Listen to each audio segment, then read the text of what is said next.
Setelah kita tahu ngomongin array, berarti berikutnya kita mau bahas yang namanya string. Karena string itu sebenarnya adalah array dari karakter.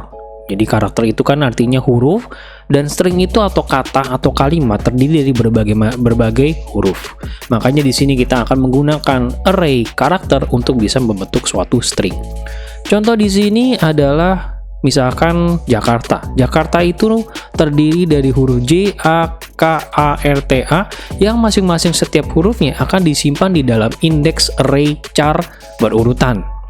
0 untuk J, 1 untuk A, 2 untuk K, 3 untuk A, dan seterusnya. Seperti contohnya juga di sini ada Adianto, artinya A itu di indeks 0, D di indeks 1, I di indeks 2, dan seterusnya. Untuk string sendiri punya berbagai macam fungsi yang bisa kita pakai untuk kegunaan tertentu. Misal di sini ada menghitung panjang string.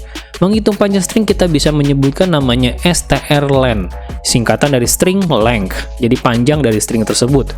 Strlen dalam kurung string yang mau kita hitung. Dalam contoh ini kita menggunakan bukan variabel, tapi langsung mengetik stringnya dengan menggunakan dua buah kutip, yang menandakan kalau dikutip dua itu artinya adalah string, sehingga dia bisa tahu panjang dari ketikan computer science ini adalah berapa. Kalau kita bisa menggunakan variabel, kita juga bisa menggunakan variabel yang misalkan kita bikin pada char nama 10 ini. Ya, ini kan artinya dia membuat array bernama nama dengan tipenya char yang bisa menampung 10 huruf.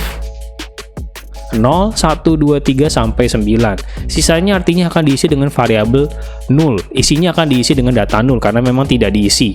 Lanjut, selain menghitung panjang string, kita memiliki cara menggabungkan string. Di sini ada strcat. Cat di sini bukan berarti kucing,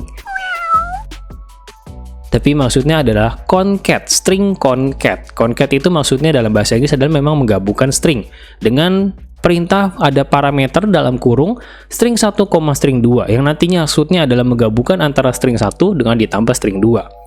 Contoh di sini ada X dan Y, di mana X berisi Mickey dan Y berisi mouse.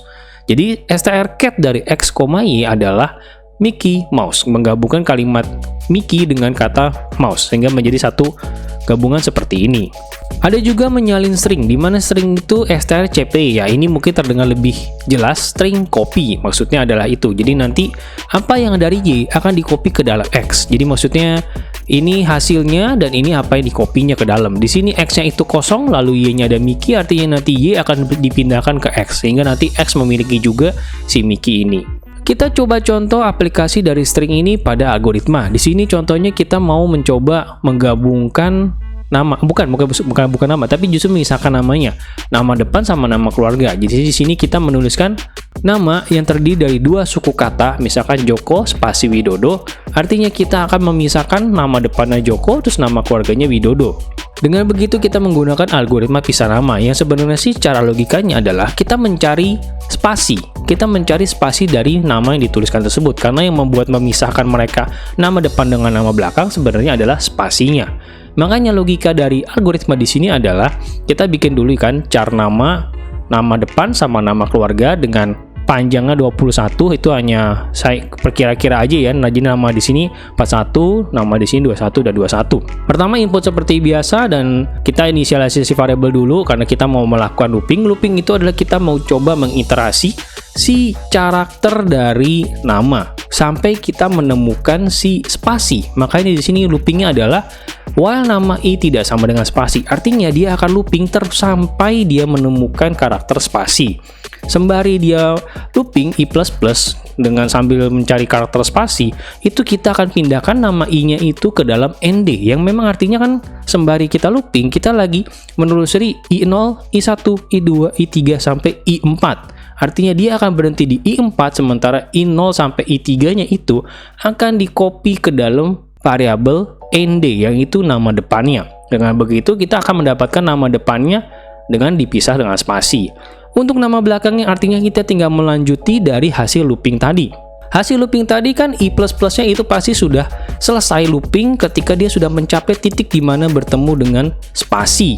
Artinya setelah sudah mencapai spasinya itu, kita akan maju sekali lagi sehingga kita maju ke huruf depan dari setelah spasinya. Dan artinya dari situ sampai ke belakang itu kita akan ambil semuanya sebagai nama belakangnya.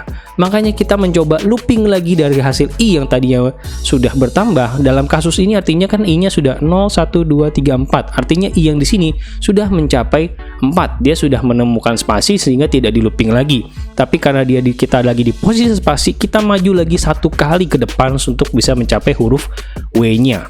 Pada saat mencapai huruf W-nya, artinya kita akan looping terus sampai akhir dari panjang kalimat yang sudah kita ketik di sini. Makanya saya akan menggunakan strlen di mana menghitung panjang dari nama tersebut yang dalam kasusnya artinya 1, 2, 3, 4, 5, 6, 7, 8, 9, 10, 11. 11. strlen dari nama ini hasilnya adalah 11. Jadi dari tadi kan kita di 4, kita maju sekali di sini menjadi 5, berarti dari 5 sampai 11. Artinya ini akan looping dari 5 sampai 11 sambil mengcopy nama tersebut, indeks nama tersebut, karakternya ke dalam variabel NKI, yaitu nama keluarganya. Dalam hal itu akhirnya nanti loopingnya sudah selesai, jadi nantinya si NK dan ND akan berisi nama depan dan nama keluarga nama belakangnya, sehingga bisa kita write outputnya sedemikian rupa. Ya kurang lebih itu yang menggunakan string. Jadi pada string ini kita masih pinter-pinter menggunakan karakter. Jadi kayak kita menandai misalkan mencari sesuatu, kita mesti lihat pola dari karakter yang kita bikin itu kayak gimana. Kita masih gunakan looping mencari suatu karakter yang bisa jadi petunjuk dan begitu seterusnya. Sekian tutorial kita mengenai string. Thank you for watching, keep learning, sampai jumpa di tutorial berikutnya.